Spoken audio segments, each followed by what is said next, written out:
Morning, everybody. Happy Easter, and welcome to Just Talking 24, page 19. This week was kind of confusing for me because I didn't really know what I wanted to talk about until I watched the news, and that's what I'm going to be talking about today. The truthfulness. I mean, I always thought that good reporting was unbiased and it was honest, and you're just giving people the who, what, when, where, why, and how, right? But our local stations, and I only watch two.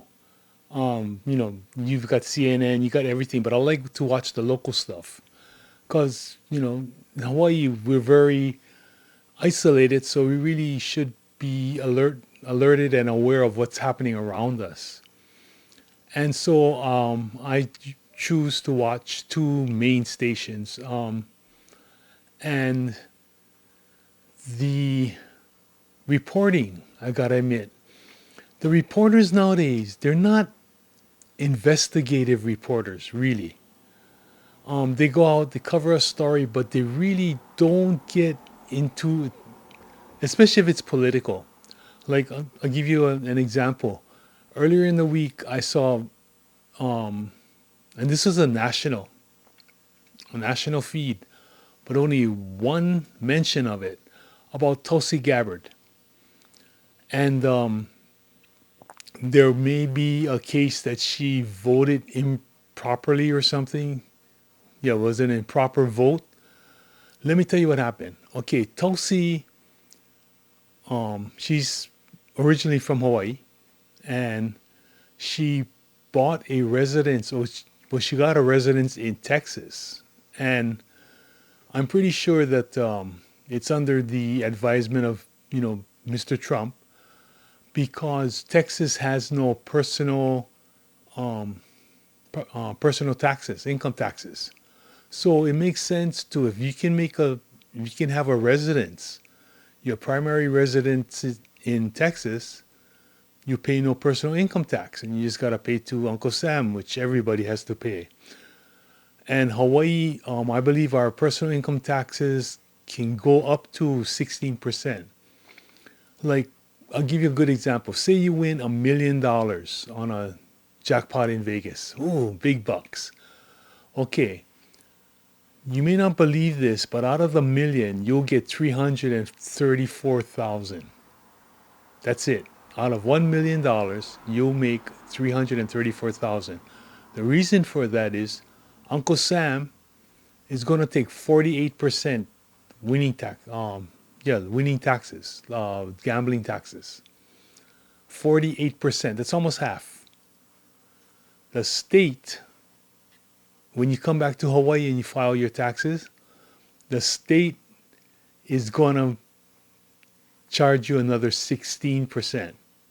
Now, it would be great if they charged me 16% on the amount minus, the 1 million minus the 480,000. Okay, that would make it 520,000, and then I pay 16% on that, which is about 80,000. But no, the 16% is on the 1 million. So you'll get 60, if you add them all up, 64% taxes. That's why I said you're left with $336,000 out of a million. Well, Tulsi gets away from that. She has her primary residence in Texas, and then she also has a part-time residence in Hawaii. Now, when you register to vote, I am not quite sure, but I believe that you can declare what state you want to vote in. This isn't taxes where you claim your primary residence, you have to vote in that area. And what she did was, she's in Hawaii and she knows the Hawaii races and she knows the local politics. So she registered to vote in Hawaii. What she did, she voted in Hawaii, even though her primary residence is in Texas. She voted in Hawaii and she voted nationally. The national race, it's the same in Hawaii as it was in Texas. But she only voted one time. And they said she might have been, she might have had an illegal vote. There's nothing illegal about that. And I think they quickly took it off the air because it was never mentioned again. But this just shows that they're they're grasping for anything that can defame President Trump.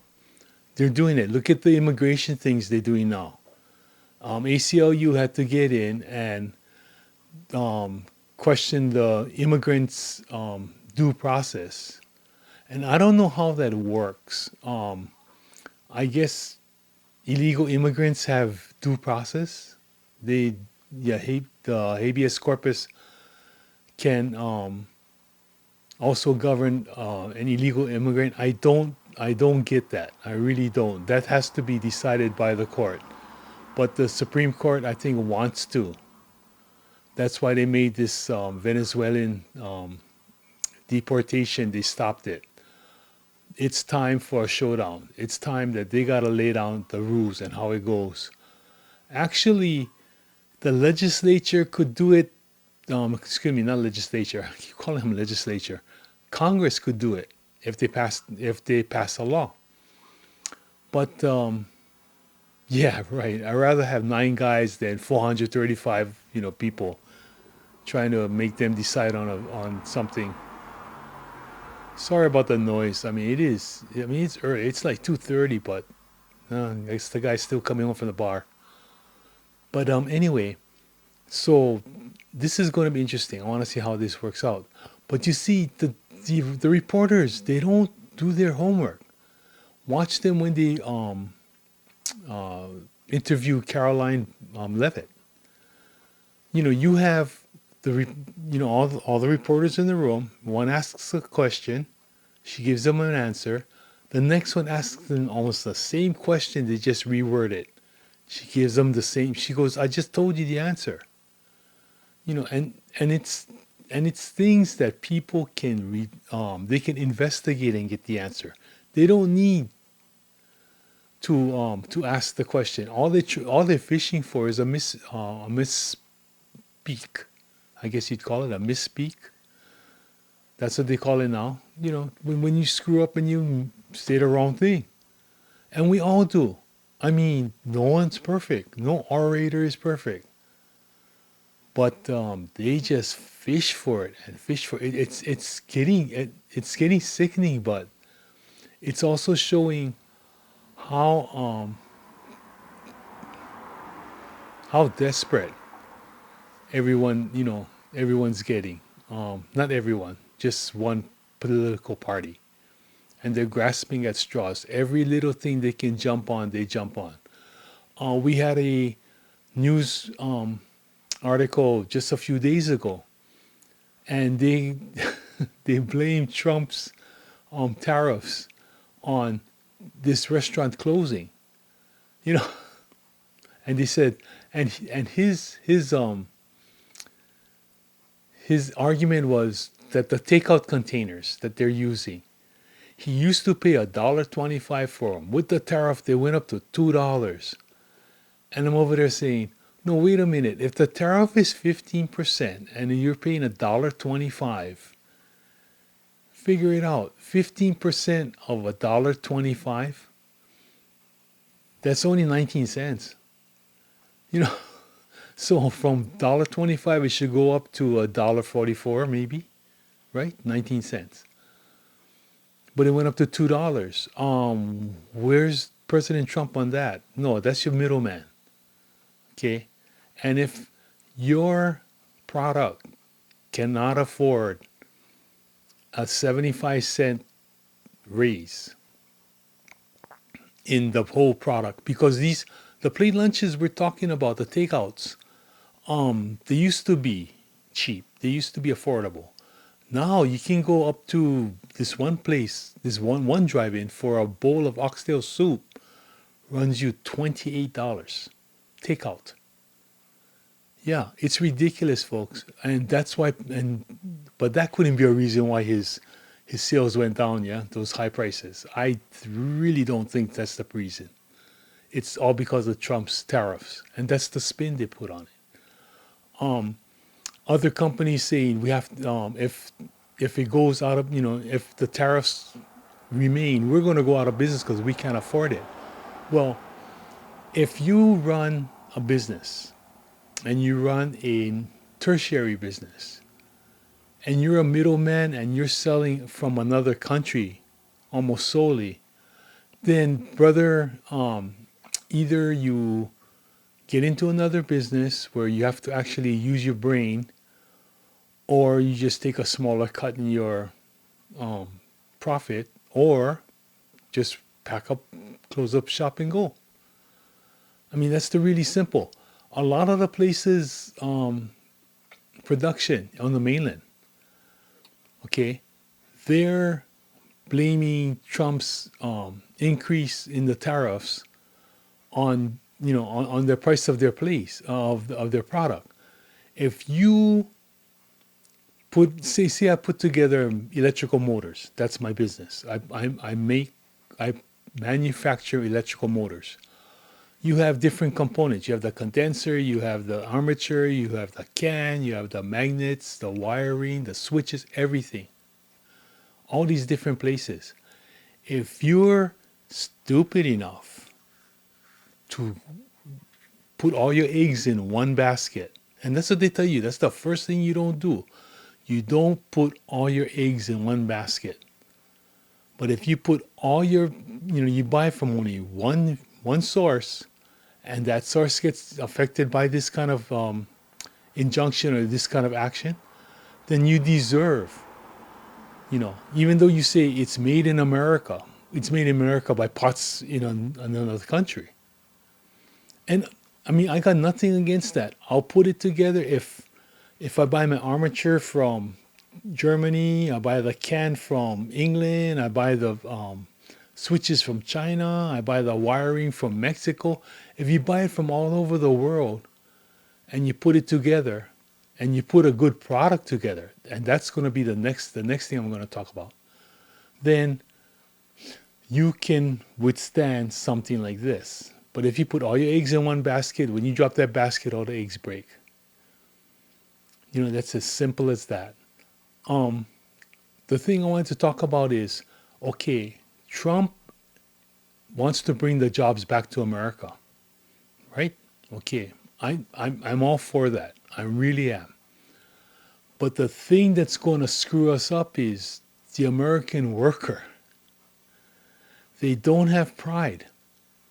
I've seen the stuff coming out from America, and the quality's really been kind of bad. I haven't bought the flags. Yeah, there's a company that makes the flags, and I've been meaning to buy a flag from them. I want to see um, the improvement in in production, the quality and the craftsmanship. But the people, they got to learn how to work. That's what happened to that's one of the things that happened to the auto industry in Michigan. The workers got paid more and the quality went down. And I mean, even if it was all,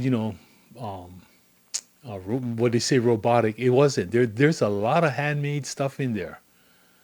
And Ford just said, you know what? If you're going to do that, we're just going to take our production elsewhere where it's cheaper. And in a business, how can you blame them?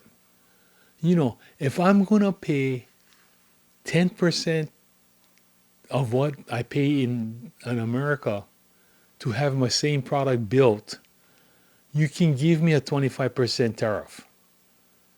I'm still going to make more money in the other country than I will in America. No, I may not make as much, but I still will make money. So, Trump, he knows that. And he's got to do step by step. But it's not a one faceted thing. It's a multifaceted problem. And I see the reason for the tariffs, and then you got to come out with a strong It's like medicine. Okay, your doctor gives you a new prescription. Wants to try this medicine. It works, but it's working too hard. So he goes back. He adjusts your dosage. Same thing with tariffs. It's gonna happen. He doesn't have a magic ball, magic crystal ball, and he doesn't have that experience and that much experience. No one has that much knowledge. Nobody that you can figure out exactly what's going to happen to the economy. And face it, tomorrow makes 3 months that he was in office, and people are expecting, everything's supposed to change already. No, 3 months, and that's not even a start. We had the wildfires at Lahaina happen in August, yeah, of 2023. Okay, 2023. And I think they only got 4 projects rebuilding, or something like that. Government always works slowly. And that's another thing. The people want transparency. They want transparency. But when you give them the transparency, they don't understand it. So now you got to waste more time explaining it. And, that's not how a proactive government, which is what we have now, folks. That's why everybody is so uh, thrown off about it. What you are seeing is a proactive government, a government that doesn't wait for something to happen before it does something. And that's the way it's always been. That's the complaint a lot of people make. Somebody got to get killed before they do something, like put up a street light or put up crosswalks or something. Yeah, somebody's got to get killed before government does something, and it's true. But now it's changed. It's a proactive government, and people want to say, slow down, slow down, slow down. You got to explain to us what you're doing. No, people. You guys should have the brains to see what they're doing and see that it's good and go with it. The changes, excuse me, earlier this week, the U of H lost $30 million in funding for education for the federal government. And they're so shocked and they're blaming, Trump and all of that. Well, he closed the Department of Education. Duh. The University of Hawaii Department of Education, do you see the connection? And they don't, the reporters aren't, they don't see that connection. Why is it happening? He shouldn't, all he's doing is the stuff that got cut, and they said something like on the $30 million, there's 2,500 jobs or something, which I find that's a bunch of BS. If you try to break it down, it comes out to like 40,000 a year. Nobody works for that. So, well, no, a little bit more than 40,000. Yeah, a little bit more than 40,000 a year. But, the math just doesn't work. And what you can do in a lot of these projects is you can get private funding. You got to go look for it. See, the federal government, these people are lazy. They don't want to go out and look for their money. They don't want to, because when you got to look for private funds, you've got to actively show what you're doing. You've got to actively keep your private funds in the know. You can't just do whatever you want and not account for anybody. You have to have accountability. And that's what they don't want to see. If you can't, if you can't dazzle them with brilliance, you got to baffle them with bullshit, right? And that's not what they don't know how, because they can't. I'm not saying a lot of their projects are useless, but it's like, remember the cows? And they were monitoring the cows' flatulence for methane gas and how it was affecting our environment. Remember that? We spend millions, on that. It's because people want jobs and they don't really want to work. They're lazy. And that's going to be the, I think that's going to be President Trump's biggest obstacle, biggest hurdle is how do you make lazy people want to work? I mean, I watch these young ones today and I worked with them. I was at, Whole Foods for 4 years and I had an assistant manager that all day, all that manager did was go around the place looking like they were working and they weren't doing anything. And the funny part was workers from other departments would come up to me and say, "Hey, what's up with so and so? Why? Going all around the place, acting like working and not doing anything." I said, "That's what they do. You know, that's that's their work ethic." And they say they're working so hard. They go, "But they haven't done anything." But these are older people. Like I said, Whole Foods was basically you had a lot of retirees, and then you had a lot of the young ones that's just getting their first job, their students, and all of that. And so there was a big rift, and the old timers like us guys, we've worked all our lives, and we needed for we work at Whole Foods because compared to what we used to do, it's easy, and you still get medical. A lot of times, that's what they want. They want the medical. That's what I wanted. I wanted medical. I also wanted the pay, but the pay was, I mean, I was able to put away quite a bit working at Whole Foods because by that time, um, my wife was on disability. She was sucking off the government, but she is disabled. She has end-stage renal disease. She's on dialysis. But so it was pretty good. It was comfortable. I mean, we don't have an ostentatious life. We don't, we're not Robin Leach with the what was that, the lifestyles of the rich and famous. No, that's not for me. Give me give me regular fish eggs instead of caviar anytime. I like the fishy taste. You know, that's that's what cracks me up. A lot of people go, "Well, I don't like to eat fish. Why? It tastes fishy." I go, "Yeah, yeah. What's it supposed to taste like? Chicken?" Because right, everything you eat tastes like chicken. I want to try alligator. Because this lady said alligator tastes like chicken. Let me tell you something. Chicken tastes like chicken. Duck tastes like duck. Goose tastes like goose. That's if you want to if you want to make it to taste like chicken, eat chicken. That's Chick-fil-A. But it the truth, there's no truth in reporting anymore, and they just blow it out. Um, what was I watching? Oh yeah, it was the Venezuelan thing. They had this lawyer, giving a news conference and saying, well, he's a resident of, Texas. But they never said he's a citizen of the United States. He's a resident of Texas. Like that guy in El Salvador. If they send him back to the United States, he's going to get arrested and deported again. He is an illegal alien. Okay, he's on a green card, and there are certain criteria that you have to do on a green card, and breaking laws is one of the ways to get kicked out of this country. You're here because we'll let you come in. You don't have any rights. You're not a citizen.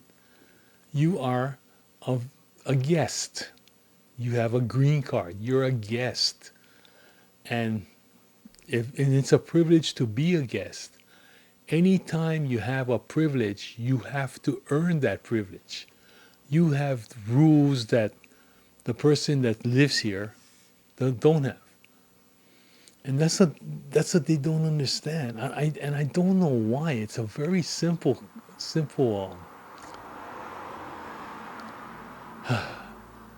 very simple procedure, very simple situation. It's like these people that get stopped, driving, and they get stopped for citations. They know their rights. You don't have the right to have a license. And the Supreme Court has has judged on this that driving is a privilege, and because it's a privilege, you have to jump through certain hoops and blow certain whistles and light certain lights. You got to do certain dances to keep that privilege. That privilege can be withdrawn for the correct reasons, and for infractions. But these people, you know, like, I watch it on YouTube. I watch YouTube, right? But it's so, I know my rights. When a policeman asks you for your ID, you got to give him your ID. That's the law. And it's the law, I'm pretty sure, in all 50 states. Because I know it's the law in Arizona, in Colorado, in Nevada, in California. I don't know about, as you go east in the United States, if there's any, variation of that law. But most of the time, if policeman stops you and he asks for your ID or your driver's license, your operator's license, you have to provide it.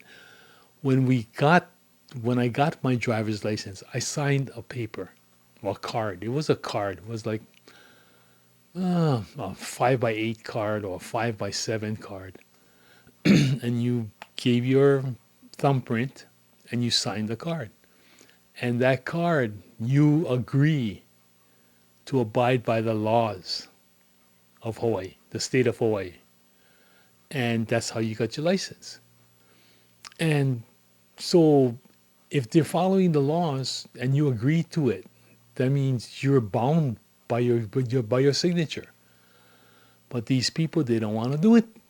They don't. I don't understand it. But being Easter, and what my nieces and nephews, they asked me why when they were young, why Easter was so special. And I would tell them, well, that's the only day of the year that, rabbits lay eggs. And they, oh, I said, but you gotta watch out for their doodoo, for their poop. What? I said, yeah, their doodoo, it's wrapped in foil, all different colors. Watch out for those doodoo. And it worked for about 5 minutes. Uncle was really trying to score some chocolate eggs. Yes, I have scum, I know. But you only get to, you only get it once because you can't use it again. Only that one time. But anyway, I hope you all have a great week, and hope your Easter's full of freshly laid eggs by the rabbit, and colored ones too. And watch out for that foil wrapped doodoo. And please tell your friends to like and subscribe because I need subscribers and I need ideas. Come on, guys. I need ideas. But until next week, another car. Man, it's busy this morning. Everybody went drinking. But I just want to say ahuiho, malamapono, and of course, aloha. Bye bye. Love you.